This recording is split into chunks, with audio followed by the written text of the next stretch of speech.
ماحولیات اور ماحول. ماحولیات کیا ہے؟ ماحولیات یہ یونانی لفظ ایکولوجی اوئکوس سے ماخوذ ہے. یہ لفظ ایکولوجی اوئکوس سے ماخوذ ہے جس کے معنی گھر کے ہیں اور لوگوس کے معنی مطالعے کے ہیں. ماحولیات کی تعریف ارنسٹ ہیکل نے اس طرح کی ہے کہ عضویوں کی ان کے ماحول کے ساتھ باہمی رشتے کے مطالعے کو ماحولیات کہا جاتا ہے. عضویوں کی ان کے ماحول کے ساتھ باہمی رشتے کے مطالعے کو ماحولیات کہا جاتا ہے.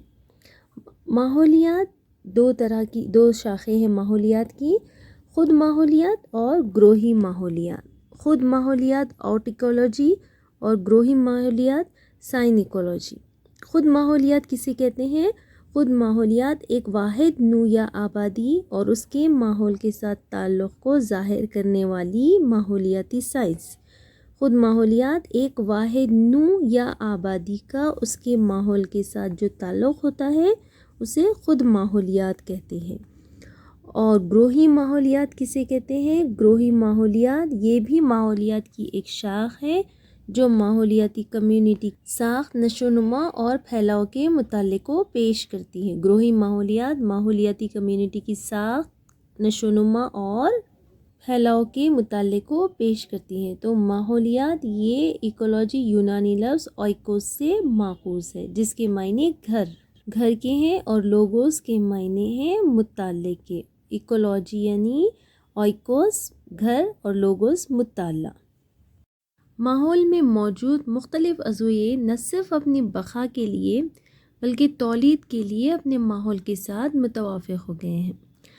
عضووں کی سکونت کی خصوصیت کے لیے ذمہ دار نہ صرف طبعی اور کیمیائی عوامل ہوتے ہیں بلکہ ماحول میں موجود جو حیاتیاتی اجزاء ہوتے ہیں وہ بھی عضوے کی سکونت کے لیے ذمہ دار ہوتے ہیں. حیاتیاتی اجزاء جیسے پیتھوجنس ہوتے ہیں، پیراسائٹس ہوتے ہیں، شکار خور ہوتے ہیں. اسی طرح تنظیم کی مختلف سطحیں ہیں جس میں سے 4 سطحیں ہیں. ماحولیات بنیادی طور پر ماحولیات کی 4 حیاتیاتی تنظیم کی سطحیں ہیں جس میں نمبر 1 ہے عضوے آرگینزمز، نمبر 2 ہے آبادیاں پاپولیشنز، نمبر 3 ہے کمیونٹیز اور نمبر 4 ہے بایومز. یہ 4 سطحیں ماحولیات بنیادی طور پر ان 4 سطحوں سے تعلق رکھتی ہیں. اس طرح ہم دیکھیں گے ماحولیات نظام ترتیب کیا ہوتا ہے، ایکولوجیکل ہائرارچی کیا ہوتی ہیں. نظام ترتیب کسے کہتے ہیں؟ درجے وار تسلسل میں جو ترتیب ہوتی ہے. ماحولیاتی تنظیم میں 11 مربوط درجات شامل ہوتے ہیں. 11 ایک دوسرے سے جڑے ہوئے درجات ہوتے ہیں ماحولیاتی نظام میں، جس میں نمبر 1 درجہ ہوتا ہے خلیہ یا سیل. نمبر 2 ہوتا ہے خلیے سے مل کر بافت تیار ہوتی ہے، بافت سے عضو سے عضو نظام سے عضویہ تیار ہوتا ہے، عضویوں سے مل کر آبادی بنتی ہیں، مختلف آبادیوں سے کمیونٹی سے ماحولیاتی نظام سے بایوم اور بایوم سے ماحولیاتی قرہ. تو اس طرح یہ 11 مربوط درجات ہوتے ہیں جو ماحولیاتی نظام میں پائے جاتے ہیں. 11 درجات کون سے ہیں؟ خلیہ سے بافت تیار ہوتے ہیں، پھر عضوی نظام، عضویہ، آبادی، کمیونٹی، ماحولیاتی نظام، میدان، بایوم اور ماحولیاتی قرہ. یہ 11 مربوط درجات ہیں ماحولیاتی تنظیم میں جو شامل ہوتے ہیں. تو ہم دیکھیں گے آبادی، کمیونٹی، ماحولیاتی نظام اور ماحولیاتی قرہ اور بایوم کسے کہتے ہیں. آبادی کسے کہا جاتا ہے؟ آبادی یعنی ایک ہی نوع کے عضویوں کا گروہ ہو کر آبادی کہلاتا ہے جو مخصوص علاقے میں مخصوص مدت کے دوران زندگی گزارتے ہیں، اسے آبادی کہتے ہیں. آبادی کسے کہتے ہیں؟ ایک ہی نوع کے عضویوں کا گروہ جو مخصوص علاقے میں مخصوص مدت کے دوران زندگی گزارتا ہے، اسے آبادی کہتے ہیں. مثلا مچھلی جس کا تعلق کٹلا نوع سے ہے، مخصوص مدت کے دوران کسی تالاب میں زندگی گزارتے ہیں تو یہ کٹلا مچھلی کی آبادی کہلائے گی.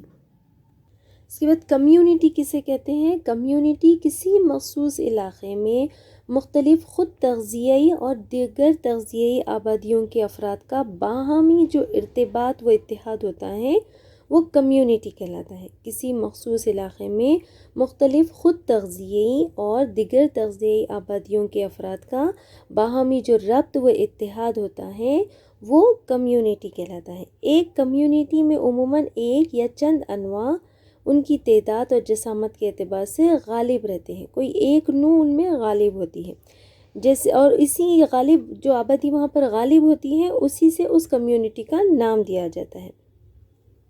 مثلاً ہمالیہ کے علاقے میں صنوبر گروپ کے جو درخت ہوتے ہیں وہ غالب ہوتے ہیں، اس لیے اسے پائن دیوادر کمیونٹی کہا جاتا ہے۔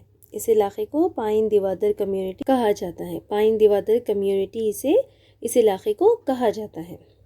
اب ماحولیاتی نظام کسے کہتے ہیں؟ کسی کمیونٹی کے افراد کا آپس میں اور ارد گرد کے ماحول کے ساتھ باہمی ارتباط قائم ہوتا ہے تو اسے ماحولیاتی نظام کہتے ہیں۔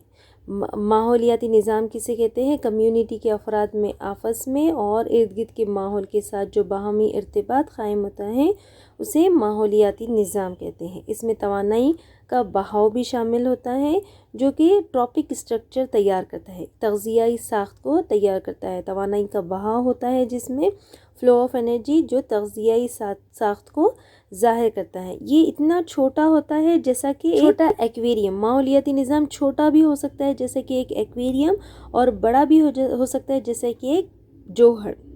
بڑا ماحولیاتی نظام مثال ہے جوہر، اور چھوٹا ایکویریم۔ تو چونکہ ماحولیاتی نظام کے حدود لچکدار ہوتے ہیں اس لیے ماحولیاتی نظام ایک دوسرے پر برف پوش ہو سکتے ہیں۔ تو ماحولیاتی نظام کسے کہا جاتا ہے؟ کمیونٹی کے افراد آپس میں اور ارد گرد کے ماحول کے ساتھ باہمی ارتباط قائم کرتے ہیں، اسے ماحولیاتی نظام کہا جاتا ہے۔ بڑے میدان یا لینڈسکیپ کسے کہیں گے؟ یہ قدرتی حد بندیوں سے گھری ہوئی مختلف ماحولیاتی نظام کی حامل زمین کی اکائی ہے۔ یہ ماحولیاتی نظام کی بنسبت اونچا تنظیمی درجہ رکھتی ہے۔ تو قدرتی حد بندیوں سے گھری ہوئی مختلف ماحولیاتی نظام کی حامل زمین کی اکائی جو ہوتی ہیں وہ بڑے میدان یا لینڈسکیپ یا وسیع زمینی علاقہ کہلاتا ہے۔ اس کے بعد بایوم کسے کہتے ہیں؟ حیوانات اور نباتات کی ایک بڑی کمیونٹی ہوتی ہے جو وسیع علاقے کو گھیر لیتی ہے، اسے بایوم کہتے ہیں۔ نباتات اور حیوانات کی بڑی کمیونٹی جو ایک وسیع علاقے کو گھیر لیتی ہے اسے بایوم کہتے ہیں۔ بری بایوم اور آبی بایوم، دو طرح کے بایوم ہوتے ہیں، بری اور آبی بایوم۔ تو حیوانات اور نباتات کی بڑی کمیونٹی جو وسیع علاقے کو گھیر لیتی ہے اسے بایوم کہتے ہیں۔ بایوم دو طرح کے ہوتے ہیں، بری بایوم اور آبی بایوم۔ بری بایوم مخصوص آب و ہوا اور غالب نباتات سے متصف ہوتے ہیں، مثلاً گرم بارانی جنگل، صنوبری جنگل اور تندرا وغیرہ بایوم کی مثال۔ ماحولیاتی کرہ، ماحولیاتی کرہ کسے کہتے ہیں؟ یہ زمین کا وہ حصہ ہوتا ہے جو زندگی کو سہارا مہیا کرتا ہے، یعنی زمین پر موجود تمام قابل رہائش منطقے جو ہوتے ہیں بایوسفیئرز یا ماحولیاتی کرے تیار کرتے ہیں۔ ماحولیاتی کرے زمین پر موجود تمام قابل رہائش منطقے بایوسفیئرز یا ماحولیاتی کرے تیار کرتے ہیں۔ یہ زمین کا وہ حصہ ہوتے ہیں جو زندگی کو سہارا مہیا کرتے ہیں۔ حیاتی کرے میں زمین کے تمام بایومز شامل ہوتے ہیں۔ یہ سطح زمین سے کئی کلومیٹر اونچائی تک فضا میں پھیلا ہوا ہوتے ہیں اور سطح سمندر کے نیچے کئی کلومیٹر گہرائی تک پھیلے ہوئے ہوتے ہیں۔ زمین کا وہ حصہ جو سہارا مہیا کرتا ہے وہ ماحولیاتی کرہ کہلاتا ہے۔ ماحول کسے کہتے ہیں؟ ماحول یعنی عضووں کے اطراف میں جو حیاتی اور غیر حیاتی عوامل ہوتے ہیں ان کا مجموعہ ماحول کہلاتا ہے۔ ماحول سے مراد عضووں کے اطراف پائے جانے والے تمام حیاتی اور غیر حیاتی عوامل کا جو مجموعہ ہوتا ہے اسے ماحول کہا جاتا ہے۔ ماحول کا کوئی بھی جز جو عضووں پر اثر انداز ہوتا ہے ماحولی عامل کہلاتا ہے۔ ماحولی عامل عضووں پر جو اثر انداز ہوتے ہیں اسے ماحولی عامل کہتے ہیں، ماحولی عامل کہلاتے ہیں۔ ماحولی عامل تین قسم کے ہوتے ہیں۔ آب و ہوا ایک ماحولی عامل ہے جو عضووں پر اثر انداز ہوتے ہیں۔ مقامی جغرافیائی حالات جو ہوتے ہیں وہ بھی عضووں پر اثر انداز ہوتے ہیں۔ اس کے علاوہ زمینی عوامل جو ہوتے ہیں، مٹی وغیرہ، پی ایچ زمین کی، پانی، یہ یہ بھی ماحولی عامل کہلائیں گے جو کہ عضویوں پر اثر انداز ہوتے ہیں. ماحول کا کوئی بھی جز جو عضویوں پر اثر انداز ہوتا ہے ماحولی عامل کہلاتا ہے. ماحولیاتی نظام ساختی اجزاء اور فعلی اجزاء ان دونوں اجزاء پر مشتمل ہوتا ہے. ماحولیاتی نظام ساختی اجزاء اور فعلی اجزاء پر مشتمل ہوتا ہے. تو کسی بھی ماحولیاتی نظام کے ساختی اجزاء جو ہوتے ہیں وہ دو قسم کے ہوتے ہیں: غیر حیاتی عوامل اور حیاتی عوامل. غیر حیاتی عوامل اور حیاتی عوامل مل کر ساختی اجزاء بناتے ہیں ماحولیاتی نظام کے. تو حیاتی عوامل کون سے ہوتے ہیں؟ پیدا کنندے، صارفین اور تحلیل کنندے. پیدا کنندے، صارفین اور تحلیل کنندے جو ہوتے ہیں یہ ماحولیاتی نظام کے حیاتی عوامل میں شامل ہوتے ہیں. جبکہ غیر حیاتی عوامل کون سے ہوتے ہیں؟ کیمیائی اور طبعی عوامل جو ہوتے ہیں یہ غیر حیاتی عوامل ہوتے ہیں ماحولیاتی نظام کے. جس میں سے طبعی عوامل کون سے ہوتے ہیں؟ روشنی، تپش، مٹی اور دباؤ یہ ماحولیاتی نظام کے غیر حیاتی عوامل میں شامل ہوتے ہیں. پہلا عامل دیکھیں گے یہاں پر طبعی عوامل میں سے روشنی. روشنی پودے اپنی غذا شعاعی ترکیب کے ذریعے تیار کرتے ہیں. شعاعی ترکیب ایک ایسا عمل ہے جو صرف کب ممکن ہوتا ہے؟ جب سورج کی روشنی توانائی کے ذریعے کے طور پر دستیاب ہوتی ہے. کئی حیوانات کے لیے یہ روشنی اس باعث بھی اہمیت کا حامل ہوتی ہے کہ وہ روشنی کی شدت اور مدت میں صباحی و موسمی تغیرات کو اپنے غذا کے حصول، تولید اور نقل و مقام جیسی مشاغل میں وقت کے تعین کے لیے بطور اشارہ استعمال کرتے ہیں. یعنی روشنی کا استعمال کس لیے کرتے ہیں؟ وہ تولید، غذا کے حصول اور نقل و مقام کے لیے اس کا استعمال کرتے ہیں. زمین پر روشنی کی دستیابی تپش کے ساتھ ساتھ قریب ترین تعلق رکھتی ہے کیونکہ سورج ہی دونوں کا واحد ذریعہ ہے. اس طرح یہاں پر روشنی ایک ماحولیاتی عامل ہے جو کئی حیاتیاتی مظاہر اور کارکردگیوں جیسے لونیت، حرکت اور میٹابولزم وغیرہ پر اثر انداز ہوتی ہے. سر اب یہاں پر روشنی کا لونیت پر اثر دیکھیں گے. روشنی جلد کے رنگ پر اثر انداز ہوتی ہے. حیوانات جو روشنی کی کم شدت کے علاقوں جیسے غار میں زندگی گزارتے ہیں ان میں لونیت کم پائی جاتی ہے بنسبت ان حیوانات کے جو روشنی میں رہتے ہیں. مثلاً غار باش جلتھلیاں پروٹیس اینگوینس جو ہوتا ہے غار باش جلتھلیاں اس کی جلد پھیکے رنگ کی ہوتی ہے کیونکہ ان میں لونیت کم پائی جاتی ہے. جب اس کو دھوپ میں لایا جاتا ہے تو اس کی جلد کا رنگ سیاہ رنگ میں تبدیل ہو جاتا ہے. ہلکا ہوتا ہے جب یہ غار میں ہوتے ہیں اور جب اسے دھوپ میں لایا جاتا ہے تو اس کی جلد کا رنگ سیاہ ہو جاتا ہے. تو روشنی کا لونیت پر اثر کس طرح ہے یہاں پر کہ جو روشنی کی کم شدت کے علاقوں میں جیسے غار میں رہتے ہیں ان میں لونیت کم پائی جاتی ہے بنسبت ان حیوانات کے جو روشنی میں پائے جاتے ہیں. اس کے بعد ہم دیکھیں گے ضیائی رد عمل. روشنی میں تبدیلی کی وجہ سے عضویوں کا جو رد عمل ظاہر ہوتا ہے اسے ضیائی رد عمل کہتے ہیں. ضیائی رد عمل جیسے کہ ضیاء رخیت ہوتی ہے. ضیاء رخیت یعنی عضویے کی روشنی کی موافق یا مخالف سمت میں جو رخی حرکت ہوتی ہے روشنی کی موافق میں یا اس کے مخالف میں عضویے کی جو حرکت ہوتی ہے اسے ضیائی رخیت کہلاتا ہے. ضیائی رخیت کسے کہتے ہیں؟ عضویے کی روشنی کی موافق یا مخالف سمت میں حرکت جو ہوتی ہے اسے ضیائی رخیت کہتے ہیں.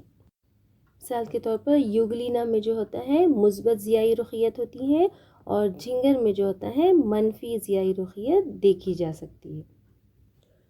ضیائی حرکت ایک عضویے کی غیر سمتی حرکت پر روشنی کا اثر ضیائی حرکت کہلاتا ہے. عضویے کی غیر سمتی حرکت پر روشنی کا اثر جو ہوتا ہے جس میں روشنی کی شدت عضویے کی حرکت کی رفتار پر اثر انداز ہوتی ہے تو اسے ضیائی حرکت کہتے ہیں. جیسے سطفیہ سرطان مسل کریب کے سروے میں اسے دیکھا جاتا ہے ضیائی حرکت. ایک عضویے کی غیر سمتی حرکت پر روشنی کا اثر ضیائی حرکت کہلاتا ہے. مثال ہے اس کی سطفیہ سرطان کے سروے میں لاروے میں اسے دیکھا جاتا ہے جس میں روشنی کی شدت عضویے کی حرکت پر اثر انداز ہوتی ہے. اسے ضیائی حرکت فوٹوکینیسس کہا جاتا ہے. روشنی کا بصارت اور برتاؤ پر اثر. روشنی بصارت، غذا کو حاصل کرنے، خود کو تحفظ فراہم کرنے کے لیے، جنسی تولید کے لیے اور جنسی ساتھی کی شناخت اور منتخب کرنے کے لیے ضروری ہوتی ہے۔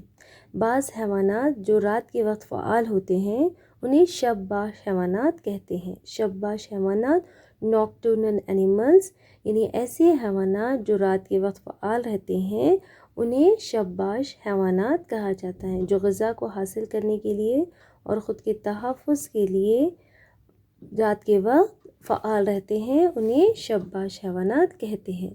مثال کے طور پر کیچوے اور جھنگر یہ شب باش حیوانات میں شامل کیے جاتے ہیں۔ اسی طرح بعض حیوانات دن کے اوقات میں فعال رہتے ہیں انہیں نہار باش یا ڈائرنل حیوانات اینیملز کہا جاتا ہے۔ نہار باش حیوانات، نہار یعنی دن، تو ایسے حیوانات جو دن کے وقت میں فعال رہتے ہیں انہیں نہار باش حیوانات کہتے ہیں، جیسے پرندے، حوام اور پستانیوں کی اکثریت نہار باش ہوتی ہے۔ اس طرح روشنی کا تحول پر بھی اثر پڑتا ہے۔ روشنی کی شدت عضویے کے تحول پر اثر انداز ہوتی ہے۔ کم روشنی پر شرح تحول میں کمی ہوتی ہے اور زیادہ روشنی میں شرح تحول میں اضافہ ہوتا ہے۔ بالا بنفشی شعاعوں کا اثر اور effect of ultraviolet rays. Ultraviolet rays کسے کہتے ہیں؟ 380 نینو میٹر سے کم مختصر موجی طول کی جو روشنی ہوتی ہے اسے بالا بنفشی شعاعیں کہا جاتا ہے۔ بالا بنفشی شعاعوں کو کی درجہ بندی 3 گروہ میں کی جاتی ہے: ultraviolet A, ultraviolet B اور الٹرا وائلیٹ سی۔ تو الٹرا وائلیٹ شعاعیں جو ہوتی ہیں یہ حیوانات کی جسمی سطح پر پائے جانے والے خرد عضویوں کو ہلاک کر دیتی ہیں۔ الٹرا وائلیٹ شعاعیں پستانیوں میں جلد پر موجود اسٹیرول کو حیاتین ڈی میں تبدیل کر دیتا ہے۔ الٹرا وائلیٹ شعاعیں کیا کرتی ہیں؟ پستانیوں میں موجود جلد پر جو اسٹیرولز ہوتے ہیں اس کو وٹامن ڈی میں تبدیل کر دیتی ہیں۔ الٹرا وائلیٹ اے کے مقابلے میں الٹرا وائلیٹ بی اور الٹرا وائلیٹ سی شعاعیں جو ہوتی ہیں یہ عضویوں کے لیے زیادہ نقصان دہ ہوتی ہے بنسبت الٹرا وائلیٹ اے کے۔ بی اور سی زیادہ نقصان دہ ہوتے ہیں الٹرا وائلیٹ بی اور سی بنسبت الٹرا وائلیٹ اے۔ روشنی کا حیاتیاتی تواتر پر اثر، بایولوجیکل ریدمز۔ تواتر یعنی ریدم سے مراد تبدیلی ہے جو یکساں طرز عمل میں بار بار واقع ہوتی ہے۔ عضویوں کے جسم میں برتاؤ ظاہر کرنے والی کارکردگیاں باقاعدہ وقفوں پر دہرائی جاتی ہیں تو انہیں کیا کہتے ہیں؟ حیاتیاتی تواتر کہتے ہیں۔ تو بعض کارکردگیاں یا تواتر جو ہوتا ہے اگر 24 گھنٹے کے وقفے میں واقع ہوتی ہے تو اسے شمسی تواتر کہتے ہیں۔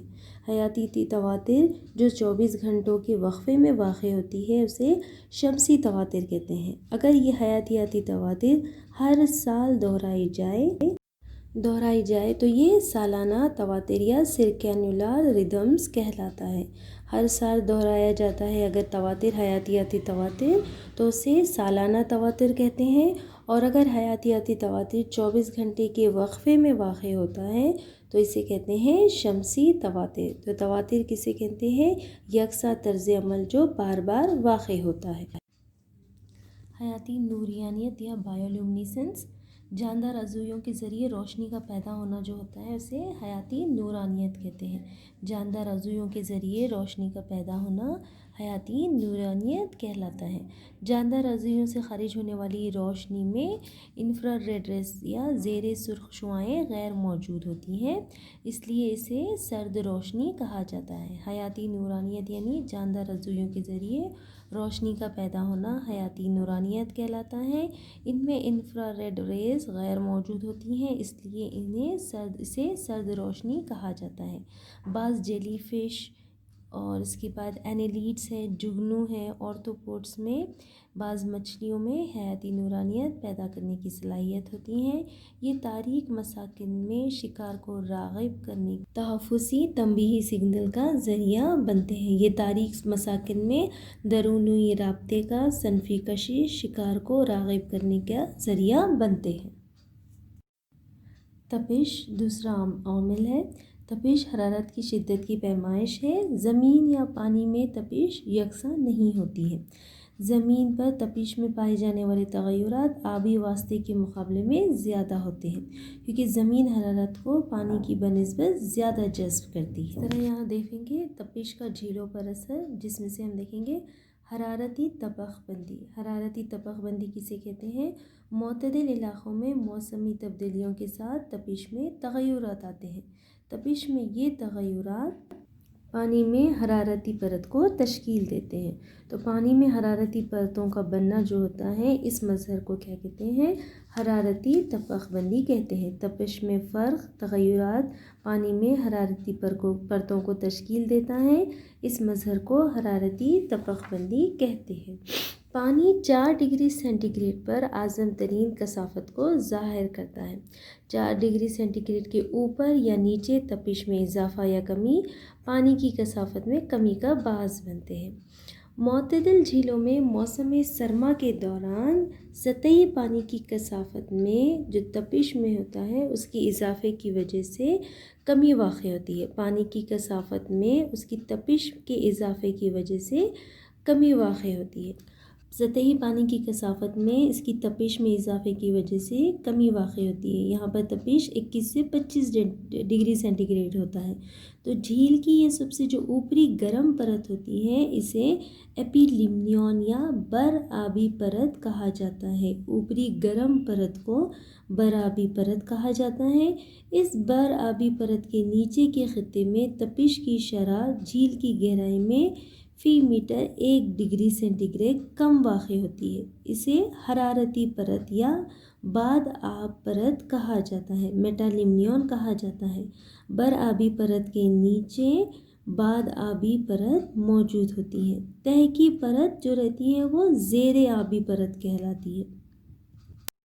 اوپری پرت جو ہوتی ہے برآبی حرارتی پرت ایپیلیمنیون، اس کے نیچے جو ہوتی ہیں وہ حرارتی پرت تھرموسیلائن، اور نیچے جو اندرونی پرت ہوتی ہے زیر آبی پرت جو ہوتی ہے اسے ہائپولیمنیون یا زیر آبی پرت کہا جاتا ہے، جہاں نسبتاً ٹھنڈا ساکن پانی ہوتا ہے جس میں آکسیجن کی کم مقدار پائی جاتی ہے۔ موسم خزاں یا پتجھڑ میں یہاں پر بر آبی پرت جو ہوتی ہے یہ سرد ہو جاتی ہے اور سطحی پانی جو ہوتا ہے 4 ڈگری سینٹی گریڈ پر تپش پر وزنی ہو جاتا ہے۔ سطحی پانی وزنی ہو جاتا ہے اور جھیل کی تہہ میں غرق ہو جاتا ہے۔ تو اس دوران کیا ہوتا ہے، جھیل کی پانی میں اتھل پتھل ہوتی ہے وہاں پر، جس کے باعث کیا ہوتا ہے تپش میں یکسانیت ہو جاتی ہے۔ جھیل کے پانی میں اتھل پتھل ہوتی ہے، جو اوپری پرت کا جو پانی ہوتا ہے تپش پر وزنی ہو جاتا ہے اور جھیل کی تہہ میں غرق ہو جاتا ہے، تو یہاں پر جھیل میں اتھل پتھل واقع ہوتی ہے۔ تو موسم خزاں کے دوران اس طرح پانی کی گردش کو کیا کہا جاتا ہے؟ پتجھڑ یا خزانی زیر و زبر کہا جاتا ہے۔ اوپر وہاں پر آکسیجنی پانی زیر آبی پرت میں پہنچ جاتا ہے اور مخویات سے لبریز تہہ میں پایا جانے والا پانی جو ہوتا ہے وہ سطح پر پہنچ جاتا ہے، لہٰذا جھیل میں مخویات اور آکسیجن کا یہاں پر پھیلاؤ یکساں ہو جاتا ہے۔ تو جھیل کی اتھل پتھل کب ہوتی ہے؟ موسم خزاں میں ہوتی ہے، جب تپش پر وزنی پانی اوپری پرت نیچے چلے جاتا ہے اور نیچے مخفیات کا پانی جو ہوتا ہے، مخفیات سے لبریز تہہ میں پائے جانے والا پانی جو ہوتا ہے وہ سطح پر پہنچ جاتا ہے، لہٰذا جھیل میں مخفیات اور آکسیجن کا یہاں پر یکساں پھیلاؤ پایا جاتا ہے۔ تو اوپری پرت جو ہوتی ہے برآبی حرارتی پرت ہوتی ہے، درمیانی پرت جو ہوتی ہے حرارتی پرت ہوتی ہے، اور نیچلی پرت جو ہوتی ہے وہ زیر آبی پرت کہلاتی ہے یا ہائپولیمنیون کہلاتی ہے۔ ہائپولیمنیون میں پانی ٹھنڈا ساکن ہوتا ہے اور آکسیجن کم مقدار میں پایا جاتا ہے۔ موسم خزاں میں برآبی پرت سرد ہو جاتی ہے اور جھیل کی تہہ میں یہاں پر جو پانی ہوتا ہے وہ غرق ہو جاتا ہے اور یہاں پر جھیل میں اتھل پتھل موسم خزاں میں واقع ہوتا ہے۔ اس کے بعد ہے سرمائی طبق بندی یا ونٹر اسٹارٹیفیکیشن۔